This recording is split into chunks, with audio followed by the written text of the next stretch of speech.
Hello and welcome to the final day of your favourite actors of Game of Thrones movie week, and today we're going to have a look at Forbidden Empire, also known as Forbidden Kingdom, and its original title is actually V, and I'll come on to a bit about that in a second. So who's this movie starring from Game of Thrones? Well, it's Charles Dance, aka Tywin Lannister, Big Daddy Lannister himself. He does have a relatively small role in this, so it's not really him starring in it.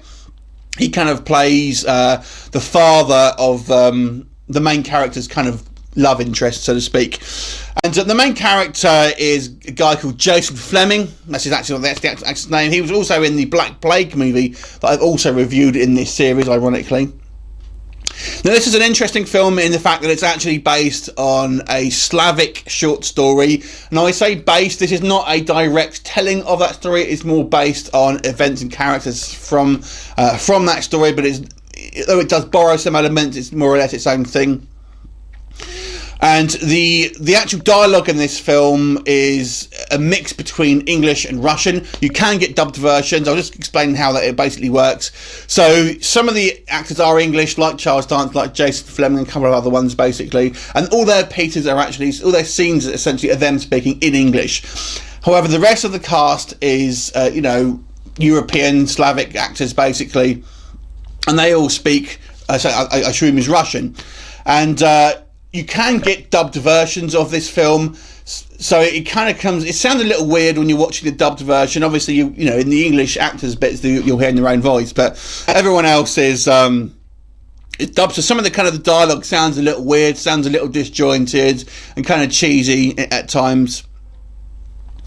So the story here is based on this short story, as I say, and it's essentially this kind of a very remote kind of village somewhere. And the village chieftain's daughter is attacked and killed by something, and we're led to believe that it's some kind of supernatural forces, specifically this kind of demonic creature called V, who is this seven-horned demon. And we're told that this village has basically got a curse, and this old dilapidated church is basically the kind of the epicenter of it. And then we have Jason Fleming's character, who is this English scientist who plans to kind of map out the area, just happens upon this village basically and gets embroiled in this plot. And as the film progresses, we're left asking, is this actually a supernatural force? Because there are lots of scenes of supernatural things going on in this film, or is the actual the problem more of a conventional mortal problem, shall we say? Now, I won't go into too much where the line is, but you'll have to go into the movie to find out, although I will discuss it slightly, so consider that slightly spoilerish.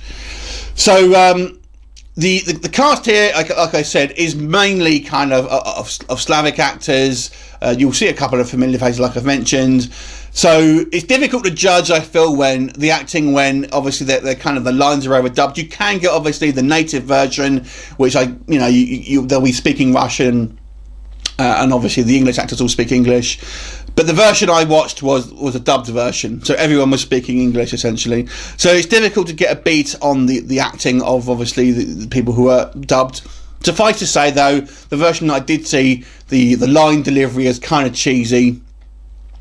The look of this film, I have to compare it to films like sort of Van Helsing, like the Hansel and Gretel movie, but it also reminded me a little bit of Army of Darkness. There are some very kind of Sam Raimi-esque sequences here involving various different kind of supernatural beings and monsters and things like that have that kind of like that Sam Raimi feeling to it. Very kind of a kinetic energy and quite imaginative, I have to say. The actual talking about that, I mean, the actual art style here, the set design, I think is kind of a bit of like a hyper reality. Essentially, it's not a particularly realistic looking film in regards to its settings. Like, you'll have the overly kind of the misty forest and things like that. You have shadowy walls darting around with kind of glowing sort of yellow eyes, stuff like that. So it's kind of this kind of over the top sort of sense, but it adds a kind of fairy tale quality to this film. There are a few scenes peppered throughout the scene that go into pure fantasy.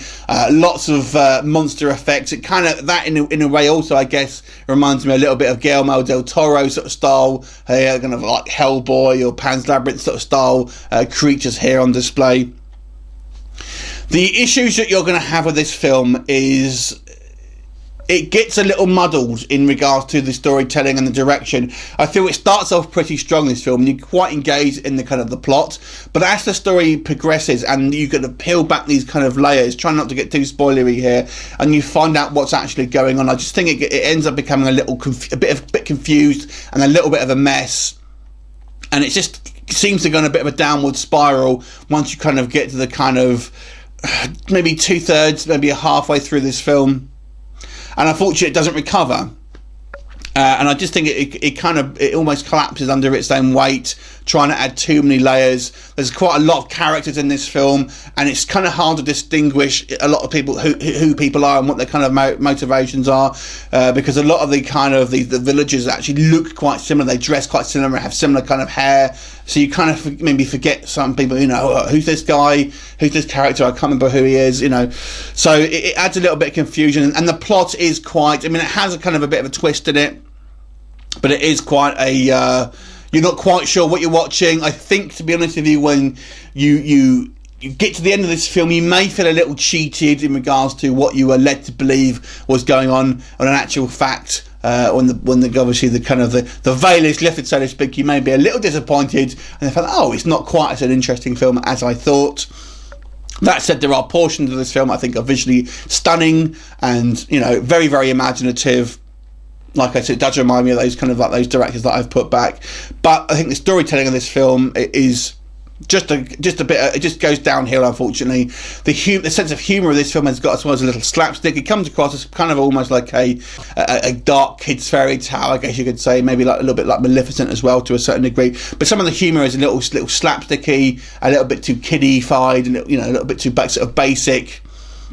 The performances as well, kind of cartoonish. No one comes across like a real person in this film.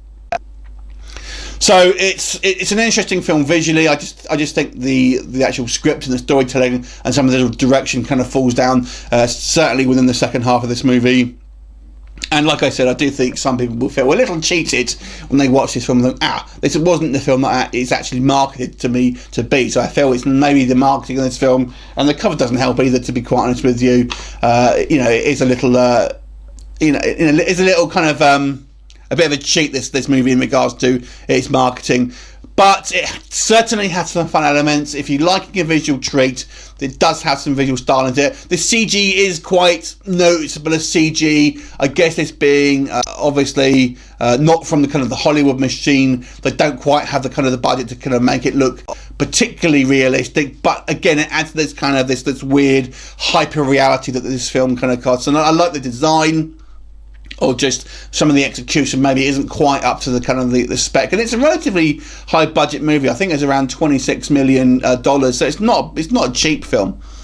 Anyway, I'm going to give this film a 6 out of 10. Have you seen it? What did you think of it? Leave me a comment and I'll look forward to seeing you next time. And that concludes our Actors of Game of Thrones week. Check out the other videos if you haven't seen them, and I'll look forward to seeing you next time. Bye for now.